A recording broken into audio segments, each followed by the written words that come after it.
Good evening, ladies and gentlemen. My name is Magdalena Baczewska, and I am here alone just for a minute because I am about to be joined by very special guests tonight, but more about that a bit later. It is the last time I am here with you this year to present the final recital of the 17th International Keyboard Institute and Festival. And when you just thought you have heard it all, we are hearing a completely new set of repertoire today, played by three pianists, young pianists, Adam Golka, Mei-Ting Sang, and Stanislav Khristenko. The beautiful Yamaha CFX is being currently tuned by Kazuya Tsujio, and we are very grateful to him and Nori Soga for preparing the pianos this whole past 2 weeks. It is now Saturday night, August 1st in New York City, and I am very pleased to be joined by a very special guest who had just made it from downstairs, having set one of the other cameras. And here we have with us Joe Partridge, ladies and gentlemen. Just slightly out of breath after running up from backstage. And this is what you have been doing pretty much for the past 2 weeks, haven't you? I feel like a marathon runner. Indeed. So while you catch it, exactly. While you catch your breath, my breath is caught. While you catch it, I'm going to also say thanks to Asaf Blasberg, who is behind the camera and looking at us this whole time. Asaf is also a wonderful pianist and a former student of Jerome Rose, and now he is one of our videographers. There are very fancy cameras all over the Kaye Playhouse, which enable you to watch this live webcast at ikif.org/live. So, Joe, I'd like to hear more about your recent trip to Georgia. My recent trip to Georgia. I recorded Alex Coburn doing Tchaikovsky Seasons and Mussorgsky Pictures and Exhibition. That was at the beginning of the month. And there are plans to do a recording in Alaska. So that's just part of what's going on around here. Oh, wonderful. So you'll be traveling quite a lot this next season. I have been traveling a lot. I mean, you know, a lot of what I do is field work too. So, I mean, other than the studio, I do a lot of stuff in the field. So, CDs, recording concerts, doing videos with the guy behind the camera over there. And we keep ourselves busy. That's right. Well, one thing is certain. If you are a pianist and you are in New York, you will meet Joe Partridge sooner or later. Most likely sooner. I'm sorry to report that. It may be true, yes. So everybody knows Joe. Everybody loves Joe. And it is your birthday That is coming up. definitely an exaggeration, but I'm glad she thinks that. And well, what is not an exaggeration is that you have recorded most of the artists who have appeared here over the past 2 weeks. You have produced more than one album with them, myself included. Yeah, I guess I'm thinking about it. I've done recordings with more than half of the artists who appeared on the 8 o'clock concerts, including doing the Goldberg variations with you. That's right. Sadly not on harpsichord, only on piano. Well, nothing is lost yet. Yeah. Maybe it's time for another round now. But Joe has a beautiful recording studio in the Bronx with a lovely Steinway D piano. So for those of you who are looking for audition tapes, and I should not say tapes anymore. No, that's a dirty word in my business now. This is your man. People really don't use tape anymore in this industry whatsoever.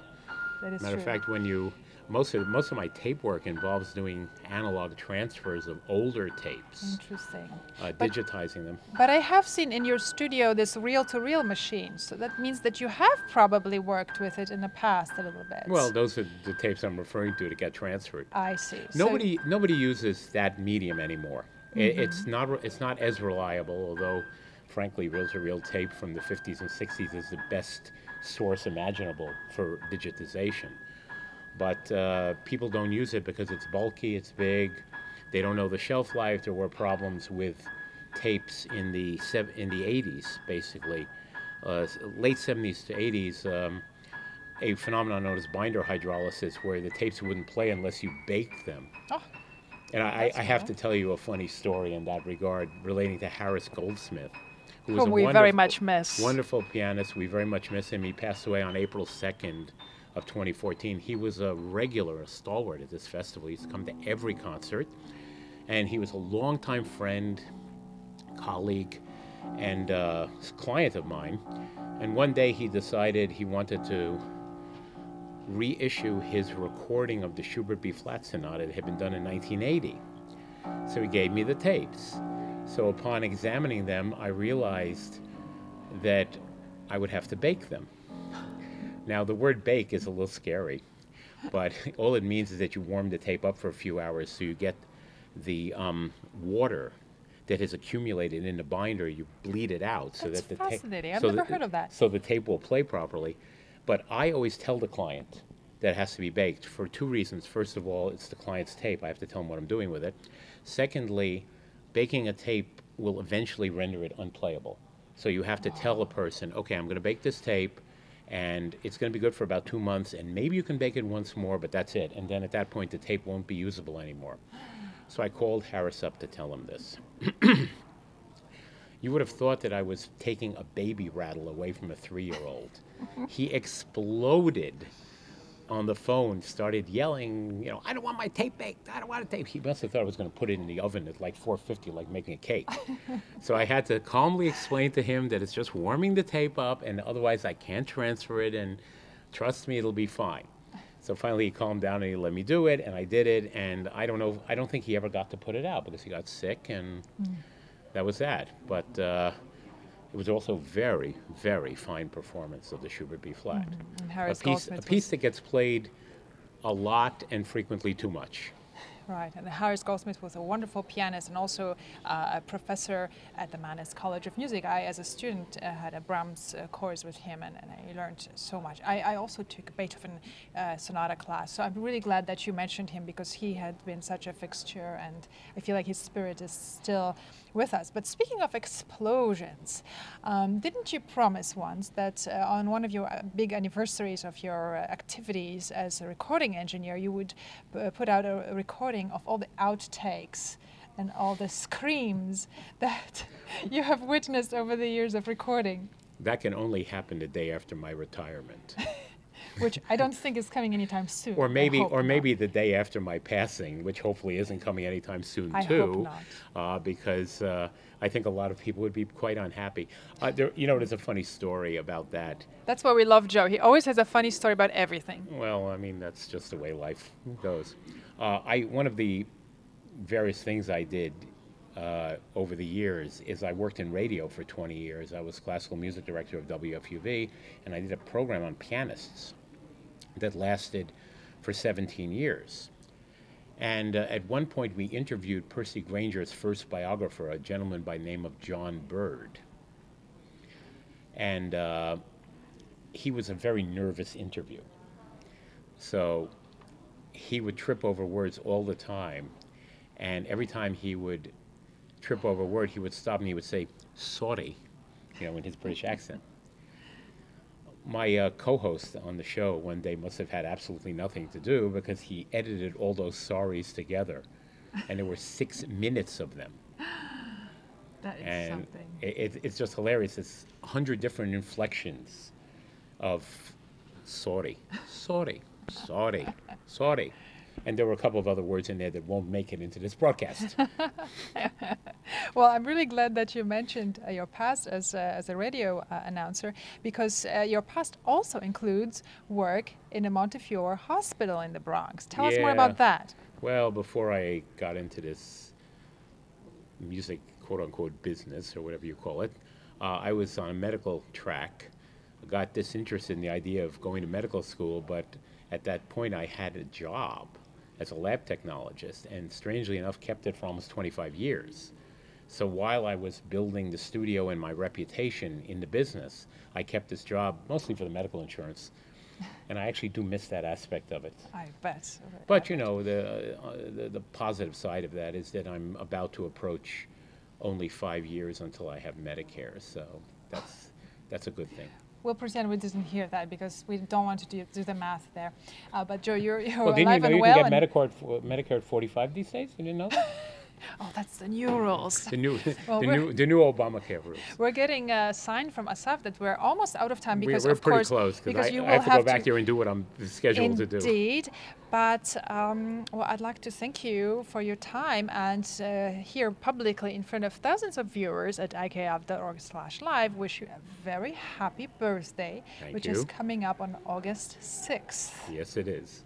And how will you celebrate your birthday, Joe? Well, I am having a big party the day after. At So- the piano, ladies and gentlemen. Joe does not live one day without hearing hours of piano. And in fact, if you go to a concert with him, he will finger through all the pieces that Oh, are being God. played. That's true.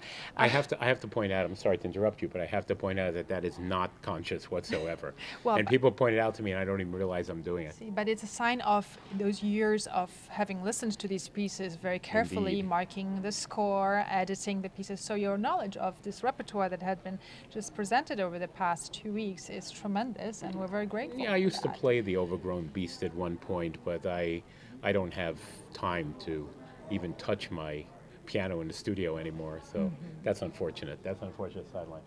Anyway, But we what are would- getting to the point where I'm going to have to reverse my little trip and run back down behind the stage. So it was a Thank short you, but Joe. wonderful pleasure. It has been indeed. Thank you for coming up, and I'll let you pleasure. run downstairs, and I'll thank you again for your wonderful help here, together with Asaf Blasberg behind the camera. It's been a pleasure. See you later. See you downstairs, Joe. We are about to hear the pre-concert lecture, and David Dubal is back from Chicago for this last final evening of the International Keyboard Institute. And I promised you that he would be interviewed today. David Dubal himself would be interviewed, and I thought first that I would be interviewing him, but then Mr. Rose said that the audience downstairs, who is not watching the broadcast at the moment, would actually love to hear from David Dubal himself as well.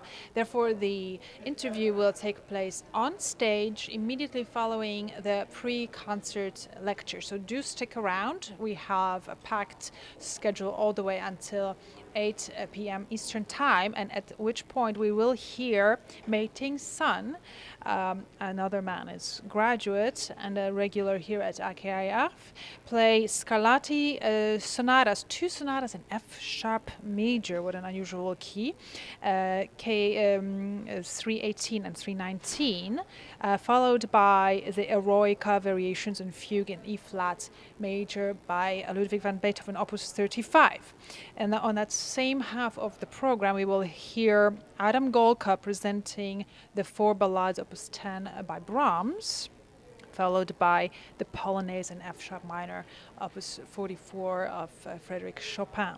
After the intermission, at which you will see Eduard Zilberkant and myself one more time, we will hear Stanislav Khristenko presenting Gottschalk's Bamboula Opus 2, Barber's Sonata, in E flat minor, opus 26, and some beautiful selections by Gershwin. So just when you thought you have heard it all. Now the lights are going down. Let's turn our attention to the stage. Thanks for joining us.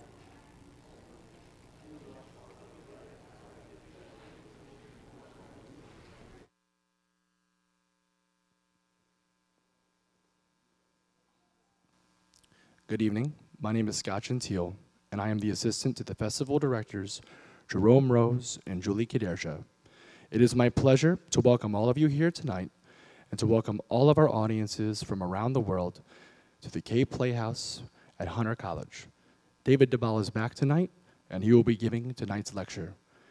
He's very happy to be here with all of you, and after a few minutes, as he's giving his lecture, Mr. Jerome Rose will come out and interview him. Ladies and gentlemen, please welcome two great men, David Dubal, and shortly after, Jerome Rose. Thank you. No, always.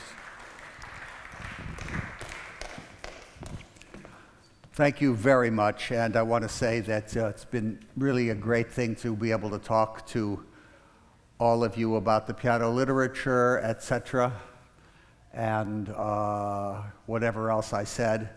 I don't even remember even one concert. It's all a tremendous blur of virtuosity.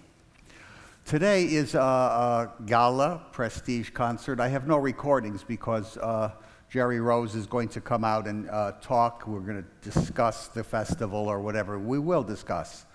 I was just talking to Mei-Ting son, who's a wonderful young man. I've known him for quite a while. And what I shall do is go through the pieces on this program because it's a very interesting program. The Scarlatti Sonatas, let's take a look at Scarlatti. He's born in this most amazing time, this year called a miraculous year. Handel is born in that year, 1685. Bach is born in 1685. Scarlatti is born in Naples in 1685. In 1683, a great composer who does not really get enough performances is Rameau. He's born in 1863, 62. So it's 1682. So it's a great era because it's the high or the third part of the Baroque era. And the Baroque era, I think, is something that is confusing to most people. You have to think of it as the beginning starting at 1600, where Shakespeare still is writing Hamlet and so forth. But the main issue is that Monteverdi, the great giant who straddles the late Renaissance and the Baroque, begins the world of secular music in 1600. It's the most important year in music history. And that is when he writes Orfeo and his other operas. So that goes through his whole career, and we move into the second phase of the Baroque, and we can call it the High Baroque. That High Baroque is the golden age of French culture under Louis XIV, who should be understood as, without doubt, the greatest single patron of all the arts in all history. And then we will have the third part of the Baroque, which will extend to, let's say, 1750, or to the end of Handel's lifetime in 1759. 1757 will be Scarlatti's last year. So that's the end of the Baroque, and through that you will have two very important key figures. Remember, in everything, history is what counts. One cannot understand anything about music history unless you understand those dates that I'm giving you. You can't understand anything about military history or political unless you understand what is happening. So there's three areas to the Baroque, without doubt. Vivaldi being part of the High Baroque. And now we go to that third period where the last great work of Bach is the Art of the Fugue in 1750, where he is now blind. Scarlatti, though, is so different. He's the king of the binary form. The two-part form, no one has ever excelled him in this. His great pupil, Soler wrote 180 sonatas that are absolutely incredible Spanish works. Let's not think of Scarlatti, although born to the great high Baroque composer, Alessandro Scarlatti, the finest melodist of all the, and you should just take out from every one of his operas, take out an aria. They're golden nuggets, but we don't know the 80 Scarlatti, Alessandro Scarlatti sonatas. Well, this kid doesn't like to be under the command of Daddy because he's not going to outdo Daddy. He even leaves Italy very quickly, and he goes to become the music master of the young princess of Portugal. And this young princess becomes the Queen of Spain. Her name is Maria Barbara, and there has never been a royal in the history of the art of music to compare with the virtuosity of Maria Barbara. We would not have anything but 33 of the published manuscripts of Scarlatti without her copying them after she would learn each one. Someone trying to shoot me again?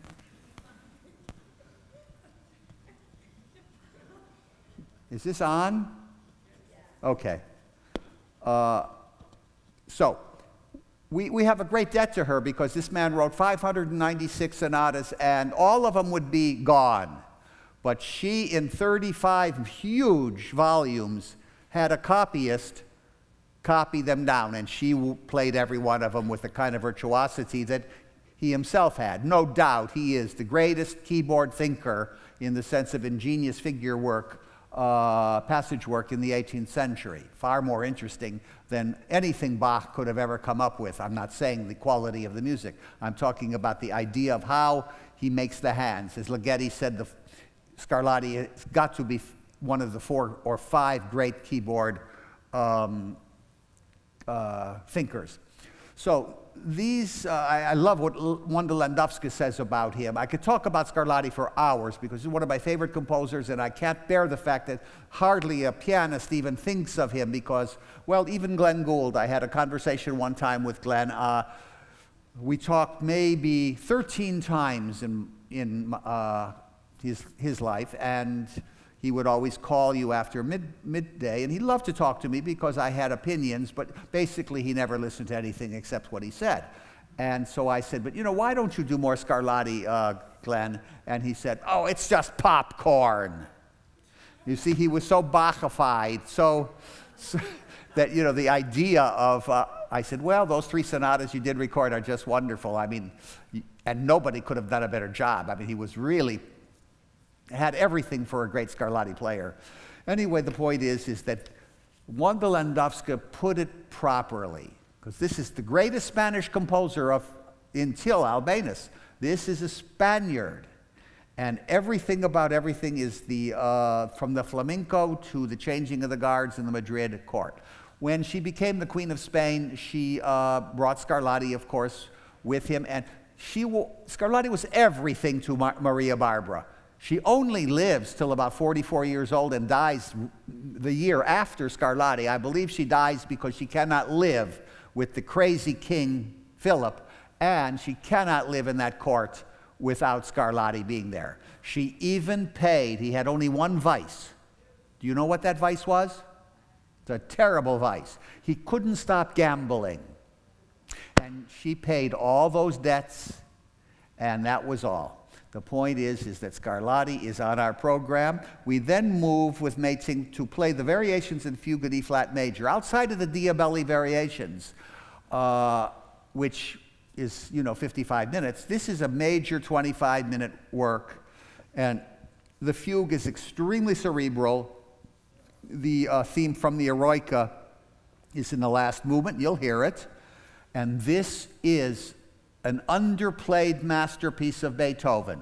It comes at the wrong time, so to speak. It comes with the Opus 31 sonatas, which are played constantly. But this variation and fugue in E-flat major is stupendous, and the fugue is very cerebral, as I said, very difficult piece to play, and very great music, one of Beethoven's great works, and very seldom heard. We now move to Adam Golka, and he's going to do the 4 ballades. I love the ballades of Brahms. Brahms is only 23 years old, and they stem from Schumann in the sense that, well, you'll hear number 3 in B minor. It is a real werewolf. You'll hear it. Oh, it's a scary piece. I love it. The D minor is called the Eduard Ballade, and that comes from a Scottish poem, which really works very well with the music if you heard the poem. The second one is a magnificent lyric piece, and the 4th one in B major is one of the great early lyric effusions of Brahms. And you will hear all 4. I got a letter once from C. Curtis Smith. You don't know him, but he was one of the greatest American composers, born in 1940, and he died recently. And he wrote some of the greatest etudes in the American piano literature. And he came to my class at Juilliard, and he played some of his music, and we talked, and we became, you know, friends for a bit. And he wrote me a letter about the 2 greatest performances he had ever heard in his life. And they were one by Michelangelo, this was in Michigan where he taught, and one by Glenn Gould. And the one in Michelangelo was a truncated performance because the second half had not only the 4 ballades, but several other smaller things in it as well. And what happened is that after the 4 ballades, Curtis Smith says to me, Michelangelo disappeared. He was, of course, wont to do things, you know, that his own way. He disappeared. Where did he go? He was finally found in a restaurant, and someone, you know, well, you didn't finish your program, and everyone is applauding, and everyone is wondering what's happening. He had no excuses because he had no rules. Glenn Gould also was an undomesticated cat. Horowitz, who I knew so well, had no human rules that you would know. I myself have 3 rules, but I don't know them yet. I want to say that they asked Michelangelo, well, why did you go? And this is what he said. Oh, it was Curtis Smith who saw him and asked him. He said, Maestro, why did you leave? I mean, everyone was going crazy. They're waiting for the rest of the program. Oh, he said, I just played the 4 ballades the way I had dreamed of playing them, and I was not about to spoil that by other pieces on the program. I think that's logical, if you are a genius. After that, Adam will play the, well, to me, the greatest of the Polonaises, beside the late Polonaise Fantasy, which is a different thing, and the effulgent perfection of all the Polonaises in the famous A-flat. This F-sharp minor is the convalescence of 2, is that the word? Of 2 great forms. And you will hear in the middle of this, all of the sudden, in this pathological work, it's absolutely a maniacal work of art, the F-sharp minor Polonaise, you will hear all of the sudden it comes to, before that, some very enigmatic and strange passage work. 3 pages of absolute, I don't know what he was doing, and he leads you into one of the most exquisite mazurkas in the world. So the piece is really a combination of mazurka and Polonaise. That's enough to know for all your life. Now we move, after intermission, to all American composers, and Khristenko will be playing Gottschalk's Bamboula. Bamboula is a little bit long for its material. It has a marvelous middle section. It made a hit, such a tremendous hit in Paris when he was, believe it or not, 16. He composed it. It's a wonderful piece. I love Gottschalk, and I recommend to you very seriously, for this is your first American great concert pianist, playing almost 4,500 recitals in a lifetime that spans only 1829 to 1869 in well, he had to leave America because of a sexual scandal. He made a mistake of seducing a 16-year-old girl in San Francisco. And okay, so a 16-year-old girl, my God, who, you know, a girl at that time was already, you know, old. But it happened to be the mayor's daughter. And that was the end of Gottschalk in America. He went to Brazil. He was one of the suavest and one of the most amazingly diplomatic men. He got to know the Emperor of Brazil, who absolutely relied upon him for American events and things like that. The Civil War. Remember, Brazil had slavery until the 1890s. It was a very different country than America. And Gottschalk played in Rio, and he played a piece that he had just penned, and it was called Morte, Death. He played it, and he got very sick after that concert, and that was the last concert of his great career, dying just as he was 40 years old. It all kills me because I love him so much. He is the great American 19th century. If America didn't become Germantown, right about that time, you would have had Gottschalk in the world repertoire. But as an American, he had very little chance. But you have an amazing group of almost 200 piano pieces, some of them absolute junk, some of them radiantly wonderful. We go to the Barber Sonata. I remember talking to Barber once because on WNCN I gave him a series of programs and I wanted to know if he liked certain things. And the only thing that he said to me that he says, I don't care what you, oh, I said, I have your performance of your first symphony in your own conducting. So, well, please don't play that. He says, I cannot conduct anything. I'm horrible. I said, okay, well, of course, the Horowitz performance is on of your E-flat minor sonata, which Horowitz gave the premiere in Havana, Cuba in 1949. They were very close friends. And he said, I still can't get over the Horowitz performance.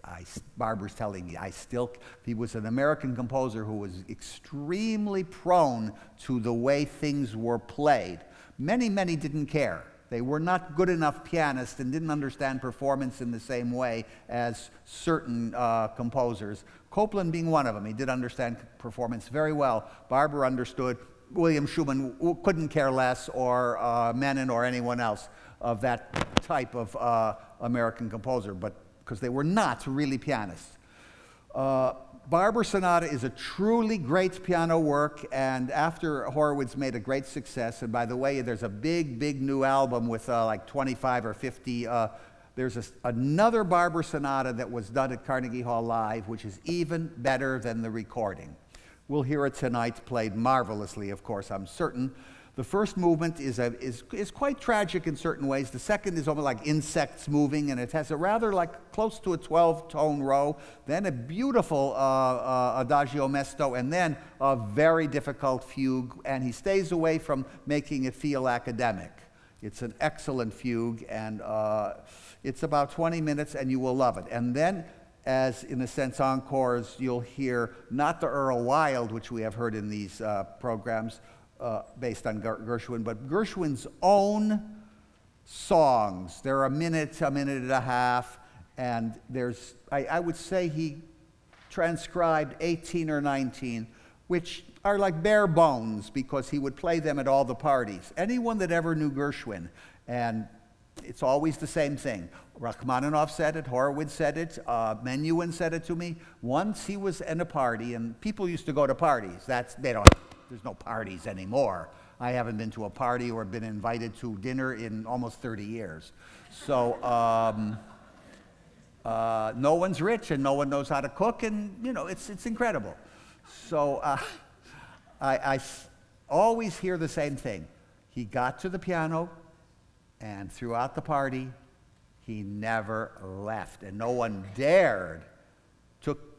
would dare take Gershwin away from the piano, and he played these songs of his. I'm still coming through. Not working, Matt. He played these songs, but with tremendous amounts of embellishment. I still can't believe that he died at 38. I mean, think of it. The man was developing more and more. The greatest opera is that American parable, Porgy and Bess. the Piano Concerto. Those are the 20s. That was truly the Rhapsody in the piano. They really spell the 20s, but Porgy now starts a new kind of American sadness even. Gershwin was a great man and a great pianist. We know that from a maybe 18-second little clip where he's playing his own variations on I've Got Rhythm. Oh, what flair. And that is what I've had to say tonight. I now ask the great Jerome Rose to come out and talk to us.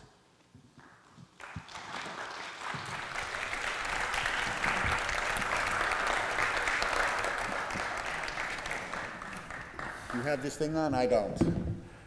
Can you hear me? Yes, you can. This is for you. Yeah. This all is right, for you. all right. Yeah, that had ruined the balance of my hair, you know. There's nothing more important in art or in human life than balance. And this is a country that does not have balance anymore. In my case, it's hair. Well, wait. Beautifully done at the back. That's a very fine strand. Yes, well, should I turn around? Turn around. Should I turn around? It's a fabulous. Very good, all right. This is the profile of a Roman emperor circa 30 AD. Tell me, are you happy? No, I'm happy seeing these lovely people here. Yeah. And I'm happy that this is the 15th concert, and it is a replication of what we have done for 16 seasons, and that is the Prestige series. And these are the best and the brightest of the younger generation of pianists, and for that I am happy, and I shall be happy to hear them. Well, I'm also happy sitting next to my friend of 30 years. We first met at an interview in 1986 when we had the Liszt Centennial concerts, and this was a very important occasion. Mr. Dubal has been with us now for every season. He has interviewed countless pianists. He is really the voice of the piano, and we are ecstatically happy that he is here, and he has presented all these many pre-concert, what I call them. They weren't lectures, but they were program notes. Yeah, I really do notes. think, Jerry, that this was a wonderful idea. And many people have come up to me or emailed me and said, you know, I'm so glad that, you know, I was able to hear this little Brahms moment from the variations, and it really helped, and I love to have it. So this was your idea totally. And I didn't make any, usually, no, I don't want to do that. No, I was very happy to do this and really liked it. Well, you know, we also had these wonderful lecture recitals in Lang Auditorium. You know, we honored, and part of the program of this festival is to honor the great artists of the past. And we had the 100th anniversary of both Richter and Earl Wild, and we had the 100th anniversary of Alexander Scriabin, and we had wonderful performances by Dmitri Rachmaninoff. And I think bringing music alive in this way, and certainly during this festival, is something that is so important. You know, we basically have presented 15 completely different programs during this 2 weeks, this 2-week period. And you have, of course, elucidated and brought this alive in a very wonderful manner, and for that I'm very pleased. I was going to interview you because very few people really know the extent of your art history. This Mr. Dubal is also a great painter. He is a truly great Renaissance man. He's a film buff. He will tell you who did what to whom in any film of the world, you know? No, you're better. No, you're really better than me in that. Well, I was born in Hollywood. You were not. That's the only difference. No, I must tell you, you know, you have taught me many things about films that I did not know. You really have a tremendous depth of, and that's one of the things that we like about each other. You can, in this day and age, forget parties or dinners. You're lucky to have someone to talk to. I mean... and believe me, listening to David Dubal is a pleasure, because he does a lot of talking. Well, you know, I can also listen very well. I think you know that. You are a good listener. They need to know that how many years you taught at Manhattan and Juilliard. This man has influenced more than 1 or 2 or 3 generations of pianists in the course of his career, which I think is quite extraordinary. You know, I myself play for him before any of my concerts here, And I'm very excited by his involvement in music and the way he feels about music and his absolute love of music. And this brings out the best and the brightest. And I, of course, feel the same way in terms of my students. But tell me a little bit about, you know, all your years and the people that you've influenced. Well, you know, I've known so many people through radio. This has been a very a great outlet for meeting people without trying. Everyone wants to be interviewed, and I've often selected who I wanted to interview, but basically speaking, I didn't ask to know Horowitz or to be with him for 3.5 years, which I was every single Wednesday. That was the minimum, one time a week in the summer when everyone was away, except the poor people. They stay, you know, where they winter. I would be there with them 3 or 4 times a week, and it was always one of the most stimulating things. And why was it so wonderful? Because he was so wonderful. As he said, I have many traffic jams in the 5 languages I know, but he really did, he did indeed love what I love, just as you do. You would have loved being with him, you would have loved talking with him. Well, one of the things in being with an artist on that magnitude is what an education it is for anybody who's close to him. And you are able to impart what you have learned to these new generations. I must say that I learned a lot, because in 3.5 years, Horowitz never once, except one time, did not play for me.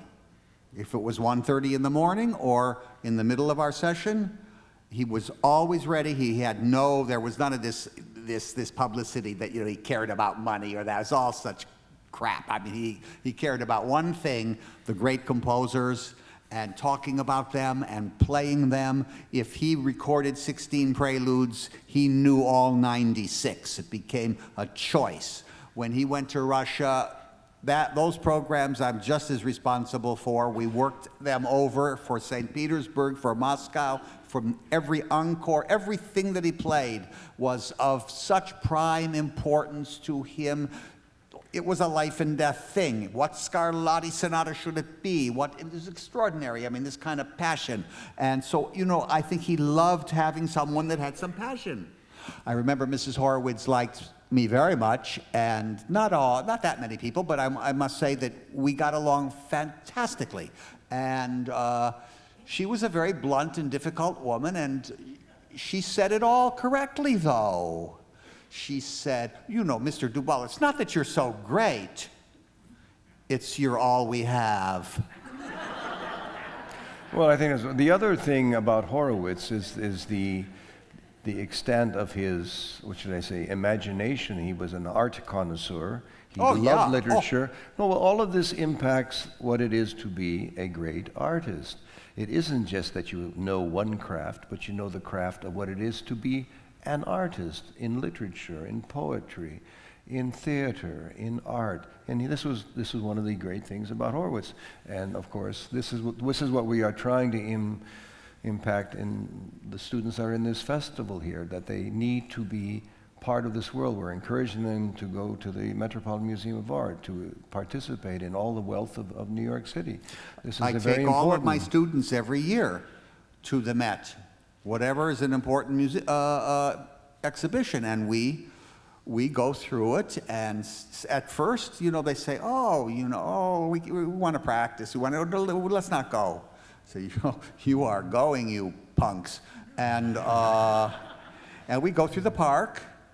Sometimes we've had poetry readings instead of in the piano literature. We would go into Central Park and we would read the great poets, or we would read the letters of the composers. But we also went to quite a few exhibits, and everything that can open someone up, especially in an age where so few know anything. It's incredible. So we would try our best, and a lot of people, I think, gain something because all the arts are interrelated. One of the things that we are very aware of is that the piano and the literature of the piano is now truly worldwide. Now, even India, you know, we know that China has come to the fore with its millions of people studying piano, but now India, with its billion population, has now become interested in the piano as well. And this is, of course, a very important part of what classical music has become and its meaning to the world. Yeah, well, you just said India. I was just in Chicago. That's why I wasn't here for 2 days. I was giving this, whatever it's, I forget what it was. But, you know, a lot of people were there, and I was there, and I did my thing. One of my, I could call her my disciple. She is the leading Indian teacher, and almost everything has been learned from me. And she's done a great job, and I'm very proud of her. Roxanne. Well, you have to see that if you look at David Dubal, his profile and his skin coloring, he is part Indian. You understand that, of course. I'm an Apache Indian, though. A rebel without a cause. That's absolutely true. I do have a cause. I have the cause of art. I consider art the only important spiritual procedure that we all have to follow. I'm in love with art. I am in love with myself painting. I am in love with reading. I am in love with the fabulous pianists of the world. I mean, I cannot get over it. I'm in love with my own hour or two every day with the piano. I can't tell you. There are more pieces that I have learned almost all the way, and all of a sudden I get excited about a new one and then drop it for 2 years. But the main issue is that piano literature is so rich and so beautiful that, I mean, from the moment I ever touch the piano, I'm stunned with it. I love it so much. I can't. So now you know why. You too. That's why we know each other. Yes. Well, because I'm a very good listener. As you can see, David Dubal has never been at a loss for words. But one of the reasons I am sitting here is I did want you to know him better, because had we been sitting upstairs in the streaming of this festival, which is going all over the world, you would not have had the opportunity of hearing about his life and what has happened in his marvelous career. And he is all over the world, and he is the voice of the piano world. His knowledge of the recorded literature is sine qua non. And he, of course, is a great supporter of all the young people. He loves giving forth his knowledge and what he's, and the spirit. Basically, it's the spirit. It's the spirit and the greatness of the music which he is able to impart in his words and in his gestures. Tell me a little bit more about your books and the fact that these have had a great impact all over the world as well, David. I'm amazed. I'm amazed at how many translations of my books there are from China to Germany. You name the country, and I can tell you the book that's published. The Yehudi Menuhin book is published in Germany. It's published in Israel. It's unbelievable to me. I can't read these languages, but I'm hoping that something of what I said is translated properly. And now China, I believe. Oh, many things in China. My film, The Golden Age of the Piano, is worldwide. It's, you know, I'm doing what I can to disseminate something I love so passionately that the word passionately has no meaning for me. It's so dull. How I love this music since I first laid my fingers on the piano. I cannot tell you what it has given me and the richness of my life because of the piano literature. My painting came before the piano. And there is no day. Today I had a very important curator and artist from Boston looking at, actually we looked for 7 hours at least maybe 400 works of mine. And these paintings, well, I love these paintings with a passion. Well, as you know, Gershwin was a painter. Not as good as me. And Schoenberg also. Not as good as me. I know all of their works. And they were better composers. Well, yeah. But I don't know if they were better pianists. I'm at a loss. Certainly Gershwin was a phenomenal pianist. Of course he was. A great improviser, and we would not have had all this great literature that we will be hearing tonight. You know, love of the touching of the piano, just touching it. And again, every pianist, I'm just hooked on them. Not only do I wish I could play like them, I just know what kind of experience they're having with their tactile sense, forgetting even what the gorgeous melodies are or the counterpoint. The idea of the physicality of the piano is another thing. That's why I have so many people in my evening division classes at Juilliard who over the years I've taught this class, which is, you come to this class, you must come to this class. I have 4 or 5 different pianists play. It's not a master class and there's no criticism. They're all ready to play these pieces. And when I tell you, it's, as one person said, the best kept secret in all of America. And this has been going on for 30 years. Have you loved those courses? Larry? Of course you have, although you haven't taken it for a few years. And these kids come and they give their heart and their souls, and I can't tell you how good they are, and the people love them so much. So sign up, because the next classes will start in September. I don't care, you know, they're always filled, but come because they are superb. Not because I'm superb, but because they are so wonderful and giving. You're leaving me speechless. And that is a rare moment. I hope you will sign up for the class after this, because you remind me of this magnificent pianist, Menachem Pressler, who goes around the world and he is the greatest self-promoter, and he says, I am a shameless self-promoter because I love myself, I love what I do, and I want the world to know it. So we are very happy. And in fact, he may be coming back here. He is now 91. He had heart surgery last March, and he's playing all over the world. He's in Verbier now. You know Menachem Pressler, I assume, from the Beaux-Arts Trio. Is that not true?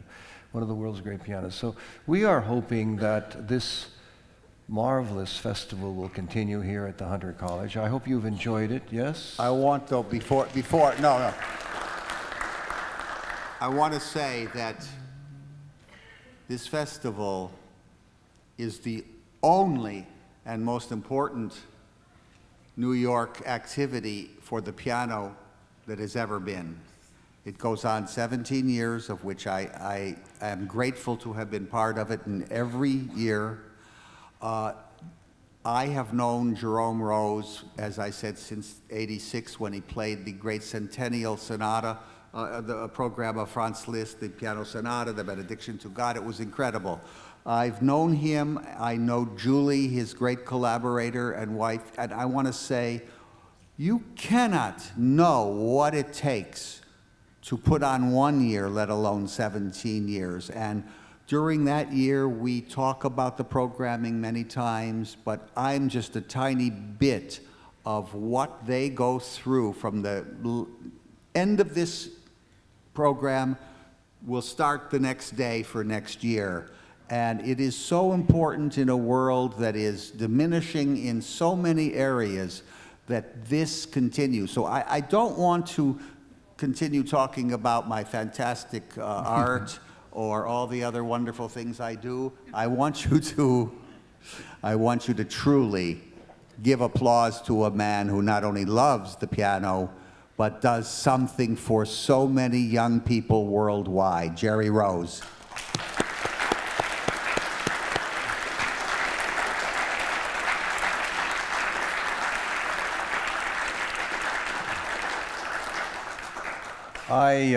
The seriousness of the endeavor is incredible, because you're working with many young people.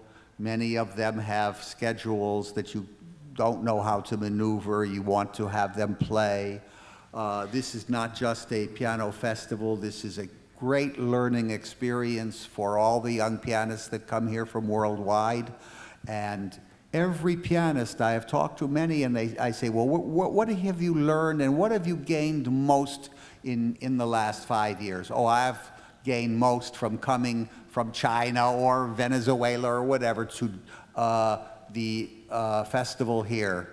and they learn an amazing amount. And you were possibly at the concert with all of the teachers who are all great pianists, and this is such a dedicated profession. I'm always stunned at how important it is to each person to give every bit of energy in every hour. Don't you think I'm right? Yes, I do have to mention my better half, Julie Kadersha, because truly, if you only knew the detail that she has to work on to make this happen, and please give her a round of applause.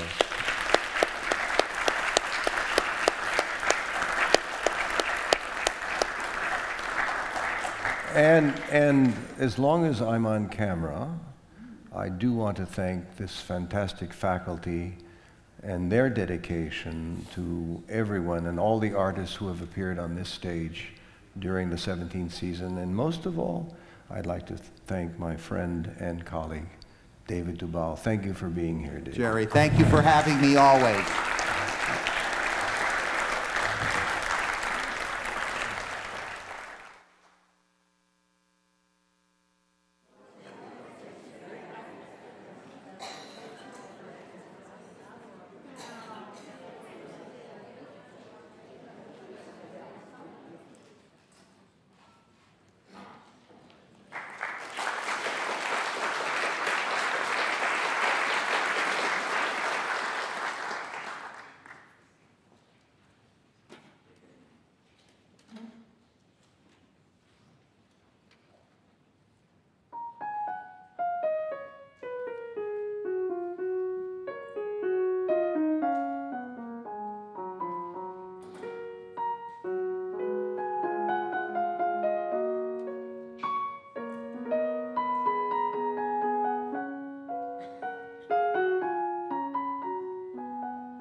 Ladies and gentlemen, we are in the intermission of the final concert of the International Keyboard Institute. Thank you for joining us for this last very special event at ikif.org/live. We just heard Adam Golka finish the F-sharp minor Polonaise of Chopin. He had played the 4 Ballades opus 10 of Johannes Brahms before. Adam Golka is a Polish-American pianist. Before that, we heard a Chinese-American pianist, Mei-Ting's son, in a program of Scarlatti and Beethoven opus 35 Eroica variations.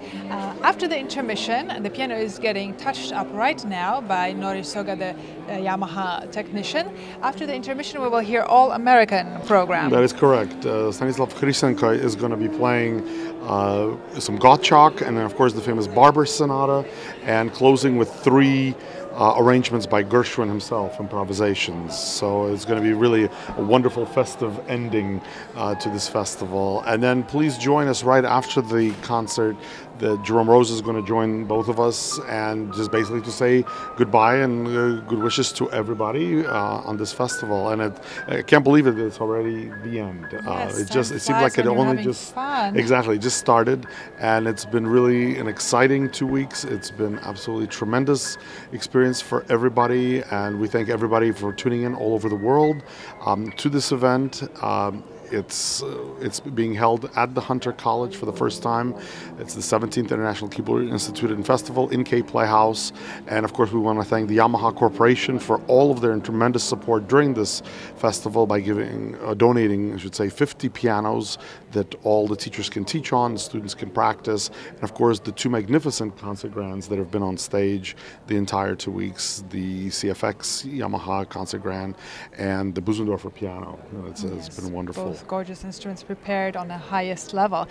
Speaking of highest level, we are about to enter the final round of Dorothy Mackenzie Recognition Award competition tomorrow, and you had just had a long day listening to round 2. Piano, exactly. And so tell us about that. How many people made it to the finals, and how did it go? Certainly. Well, we started with 33 pianists, and then we were 14 today, and 4 made it to the finals, and it's a variety of contestants. We have a French from Georgia, and we have Chinese American as well, and we've got one more, French, German, American, and I can't think of one more, but there is one more. It's been a long day. But so whenever it's done here tonight, as far as the big concerts, if you are in the New York area, please stop by tomorrow. We have competition from 11 to 1, and then we have from 2 to 4.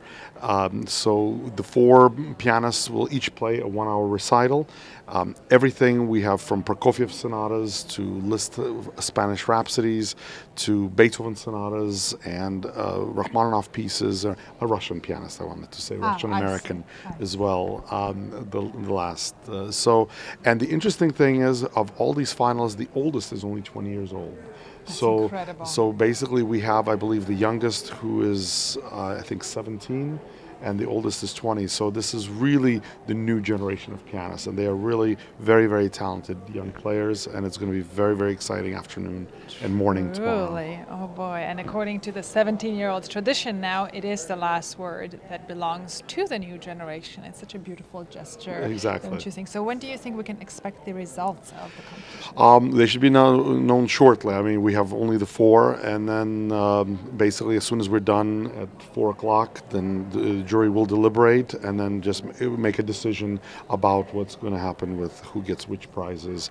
And this year, it's not only is it thanks to Dorothy Mackenzie, it's cash and prizes totaling $10,000, but also the winner has a possibility of going to Italy and recording, making a CD recording there, so for their debut and things like that. That's so right. It really is a wonderful prize for the students, and they are able to sort of catapult their career. And that's the whole idea of this festival, with everything that they've done this year, and also for why people do competitions, and that is get a step up into the next generation or next event that they might be able to do. Most certainly, a lot of the artists you have seen over the past 2 weeks are competition winners, and this is how they got not to be on those big stages, including the artists of tonight's program, Mei-Ting's son, Adam Golka, and Stanislav Khristenko. They're all major competition winners, and that's why they are here, and they will probably continue to return. Absolutely.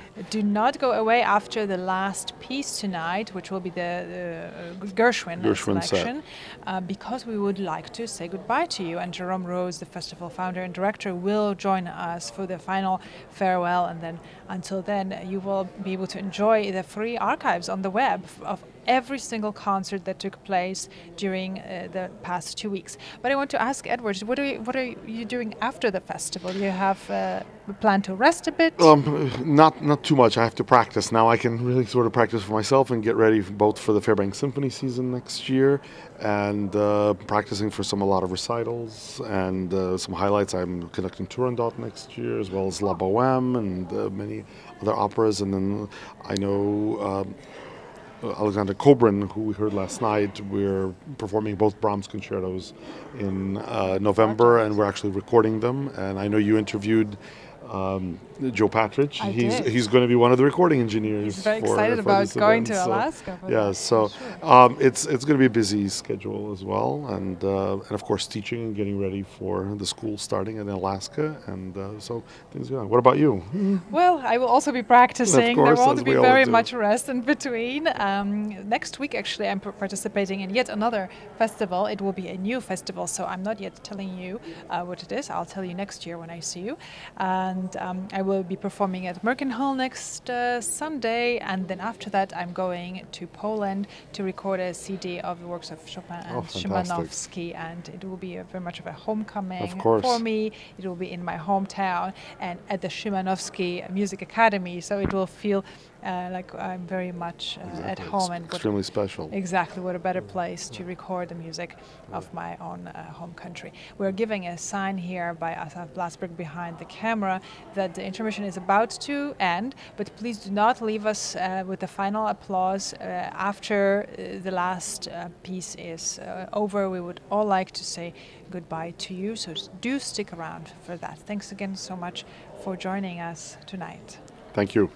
See you soon.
playing tonight.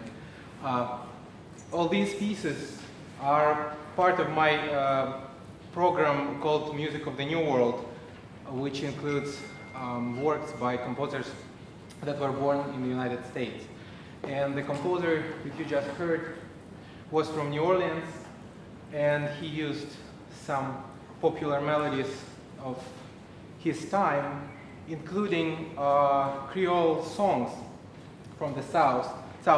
And this piece is based on two melodies, the melody in the middle of the piece, the slow one, and the first melody that comes back in the very end again. And he took it from a song which translates, "When potatoes are ready, we shall eat." Now I'm going to play probably one of the major piano works by American composers, and after Piano Sonata by Samuel Barber, I'll play three songs from Gershwin's Songbook, which he published in 1932 as 18 songs transcriptions for solo piano. It was a separate edition, most popular songs by that time that he made. He transcribed for piano, two hands. And I'll play three of these songs. I hope you enjoy the program.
Well, we have now finished the 17th seasonal festival of the International Keyboard Institute and Festival. Stanislav Khristenko has finished with The Man I Love, and we certainly have loved being here. I am with Magdalena Baczewska and Eduard Zilberkant, our hosts of this wonderful webcast, and I wish to turn it over to them to say goodbye until next year.